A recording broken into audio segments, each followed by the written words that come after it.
Tiako anao gasikara tandrazana lalaiko, ka sandratra ao am-po sy loloavoko ato tsaiko.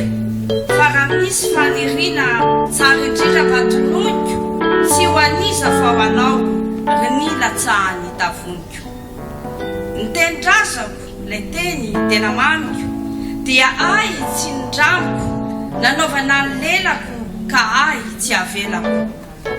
Lay teny sarobidiko, mitantana ny safidiko, dia tolotry ny lanitra avy amin'Andriamanitra. Ny teny nofitandroko, manapitra ny androko, tsy miova lay voalazako, ny teny tenindrazako. Lay teny mampitambatra ho iray no sambatra, sy teny tenenana ny fahaleovantenany. Fa masina ny teniko, ka andaniko ny heriko, kanto loatra zato ianao mahafeny ty kambara.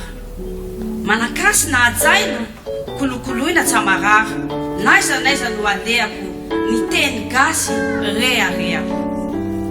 Tiako anao ka andrianiko, fa mamiko ramamiko, tiako ny tenindrazako, amin'ny teny rehetrarehetra, voninahitra sy lazako.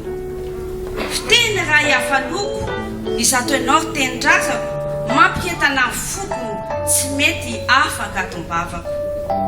Tiako ny tenindrazako, tiako tonono ny vavako, tiako sorata ny peniko, toy ny voninkazo an-jaridaina, kolohina mba hiaina, tondrahana maraina, tsy avela ho karakaina.